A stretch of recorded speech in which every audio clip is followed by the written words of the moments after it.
Good news for UPSC CSAT 2024। और आपको पता है कि जो सीसेट है वो इतना अहम एग्जाम पेपर होता जा रहा है कि उससे आपका पूरा जो यूपीएससी का सिलेक्शन है वही उस पर डिपेंड कर रहा है। यदि आप कितना भी पढ़ लो, आप कितने भी टैलेंटेड हो, यदि आपने सीसेट क्वालिफाई नहीं किया, भले ही आपने ऑप्शनल मेंस पूरी तैयारी आपकी वेस्ट है, लेकिन यदि आपने ऑप्शनल ठीक सॉरी आपने सीसेट तैयार नहीं किया तो आपका कुछ मतलब नहीं है तैयारी का, क्योंकि तैयारी पूरी बेकार जाएगी यदि आपने सीसेट क्वालिफाई नहीं किया है। हालांकि आपको और जगह फायदा हो सकता है, बिल्कुल हो सकता है, लेकिन यदि आप यूपीएससी कर रहे हो और आज सीसेट नहीं आप निकाल पा रहे हो, उसकी तैयारी नहीं कर पा रहे हो, तो आपकी एग्जाम जो आपका पूरा प्रोसेस है, आपकी जो तैयारी है वो कहीं ना कहीं एक प्रकार से उसका कुछ फायदा नहीं उठा पाओगे। यूपीएससी के नजरिए से आपका यूपीएससी सिलेक्शन नहीं हो पाएगा।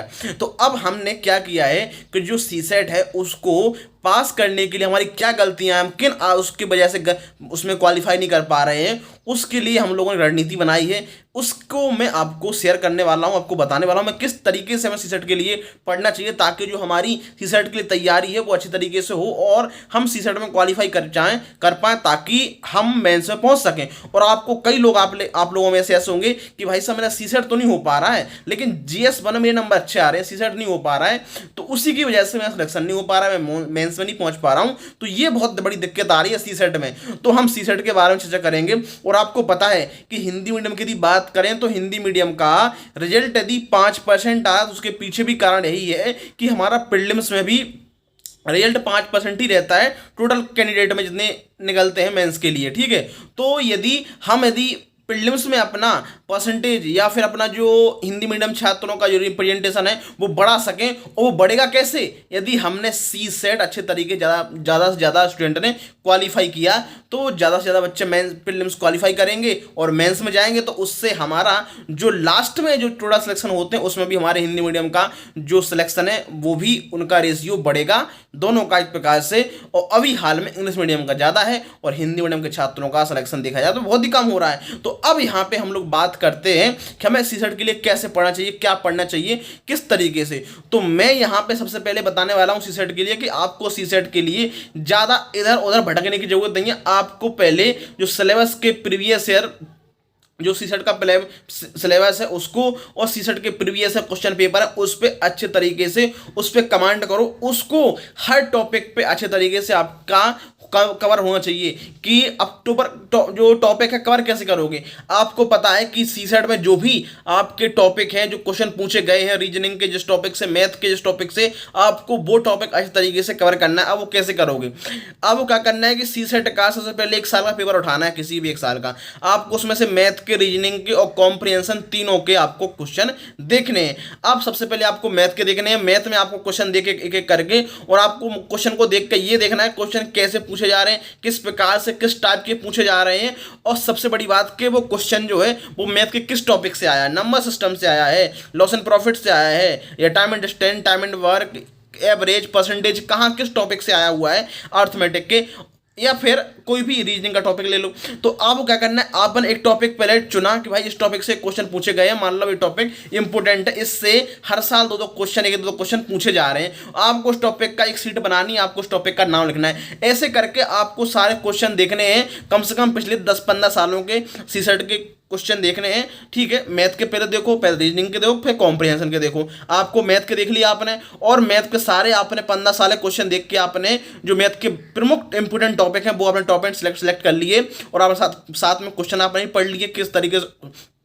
जो क्वेश्चन है वो पूछे जा रहे हैं। तो आपने वो सारे क्वेश्चन भी देख लिए, टाइप किस तरीके से, और टॉपिक के नाम देख लिए। फिर आपको क्या करना है, बारी बारी से एक एक टॉपिक को कवर करना है यूट्यूब पे, या फिर आपके पास जो मैथ की बुक्स है उसको कवर करना है, और आपको उसका जो बेसिक है उसका फॉर्मूले, जो भी उसकी मेथड है उसको सॉल्व करना है, उसको सीखना है किस तरीके से सॉल्व किया जा रहा है, और जो भी आपके पीवाईक्यू पूछे गए उस टॉपिक से, उस टॉपिक के सारे क्वेश्चन पीवाईक्यू लगाने हैं, और आप पे सॉल्व हो रहा है, इसका मतलब आपकी तैयारी ठीक हो रही है। इस तरीके से आपको हर टॉपिक को तैयार करना है, और आपकी जो देखा जाए तो आपकी तैयारी होगी सीसेट की वो काफ़ी अच्छे तरीके से होगी। आपके मैथ के सारे टॉपिक कंप्लीट हो जाएंगे। यदि आपके पीवाईक्यू सॉल्व हो रहे हैं तो आप काफ़ी एक प्रकार से अच्छा कर रहे हो, ठीक है। इसके अलावा क्या करना है, इस तरीके से रणनीति आपको रीजनिंग में अपनानी है और कॉम्प्रिहेंशन में अपनानी है। अब कॉम्प्रिहेंशन, अब रीजनिंग की बात कर, रीजनिंग रीजनिंग का वही आप क्वेश्चन देखनी है, टॉपिक देख लिया आपने कौन कौन से, और बारी बारी से एक टॉपिक को कवर करना है और पीवाईक्यू आपको सॉल्व करने थे। आपकी पीवाईक्यू सॉल्व हो रहे हैं, मान लो आपका अच्छा तरीके से प्रकार देखा जाए, तैयारी अच्छी चल रही है। इसी के अलावा आपको चूंकि और क्वेश्चनों की प्रैक्टिस करनी है तो आप टेस्ट सीरीज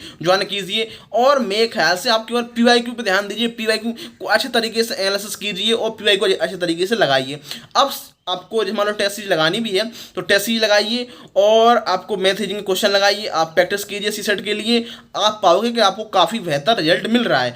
और रही बात आप कॉम्प्रिहेंशन की, तो कॉम्प्रिहेंशन के लिए जो मैंने बताया है कि सबसे पहले कॉम्प्रिहेंशन के लिए जरूरी है कि आप कॉम्प्रिहेंशन के लिए न्यूज़पेपर पे आपकी कमांड होनी चाहिए। यदि न्यूज़पेपर का एक बड़ा से बड़ा आप आर्टिकल एडिटोरियल आप पढ़ते हैं तो उसका 2-3 लाइनों में क्या उसकी समरी निकलती है, उसका क्या आउटपुट निकलता है, वो आपके लिए काफ़ी इंपॉर्टेंट है। क्योंकि जो कॉम्प्रिहेंशन में जो एक पैसेज आता है उसको हमें पढ़ के उसमें से हमें एक क्वेश्चन का आंसर निकालना होता है जो हमारे लिए दिया होता है, तो वो जब स्किल डेवलप कर लेंगे उसको पढ़ने की, कॉम्प्रिहेंशन को पढ़ने की, और उससे क्या निकल रहा है इंपॉर्टेंट चीज, यदि हमने वो सीख ली तो हमारा कॉम्प्रिहेंशन भी अच्छा होगा। उसके लिए केवल एक ही है कि आप ज़्यादा से ज़्यादा न्यूज़पेपर पढ़ें और जितना हो सके, और आप एडिटोरियल पढ़ें, आर्टिकल पढ़ें, उससे आप करंट अफेयर्स भी तैयार होगा और आपकी जो स्किल है, ठीक है, वो भी आपकी जो बढ़ेगी, ठीक है। एक जो उसमें से जो आर्टिकल है, एडिटोरियल है, उसमें से कुछ पॉइंट निकालने की, शॉर्ट नोट्स बनाने की, और वही आपको कॉम्प्रिहेंशन में काफ़ी आपको मदद करेगी। तो ये इस तरीके से आपकी सीटेट की जो पूरी तैयारी है वो काफ़ी आप तक हेल्प करके आपकी तैयारी में,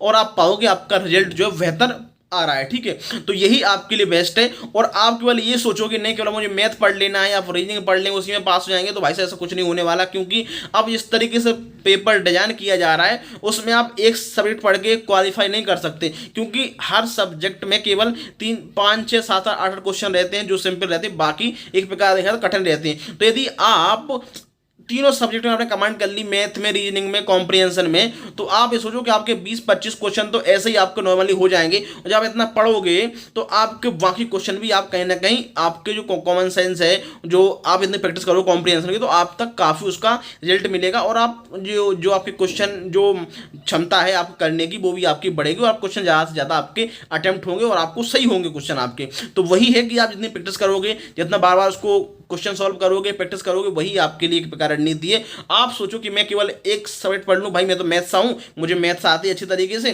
तो मैथ पढ़ लेता हूँ, तो कुछ नहीं होने वाला। क्योंकि मैथ के ऐसा होगा नहीं कि आप सारे के सारे क्वेश्चन कर सको। तो इसलिए इंपॉर्टेंट है कि आप मैथ भी पढ़ो, रीजनिंग पढ़ो और कॉम्प्रिहेंशन पढ़ो, तो यही आपकी तैयारी है। और यदि आपने ज़्यादा से ज़्यादा सीसेट क्वालिफाई किया, ज़्यादा से बच्चे, तो आप सोचो कि हिंदी मीडियम का रिजल्ट भी अच्छे बेहतर होगा। क्योंकि ज़्यादा से ज़्यादा सीसेट क्वालिफाई करोगे तो आपके जो आपका जो प्रीलिम्स है, ठीक है, यदि आप ज़्यादा से ज़्यादा प्रीलिम्स क्वालिफाई करोगे, सीसेट क्वालिफाई करोगे, तो आपके प्रीलिम्स में भी आपके नंबर बढ़ेंगे टोटल में, जो टोटल कैंडिडेट है। तो इस तरीके से आपका मेंस में बढ़ेगा परसेंटेज टोटल कैंडिडेट में, और इस तरीके से आपका इंटरव्यू भी बढ़ेगा। तो आपका जो फाइनल रिजल्ट होगा उसमें भी हिंदी मीडियम का रिजल्ट में काफ़ी सुधार होगा, और ये पाओगे बेहतर हो रहा है। तो यदि अभी हिंदी मीडियम का रिजल्ट कम हो रहा है तो उसके पीछे कारण केवल एक है कि टोटल जो कैंडिडेट हैं, टोटल जो रिजल्ट आता है उसमें 5% केवल हिंदी मीडियम को होते हैं। तो वही 5% मतलब प्रीलिम्स लेवल पे भी होते हैं, मेंस लेवल पे भी होते हैं। इसके अलावा जो आपका देखा जाए क्या बोलते हैं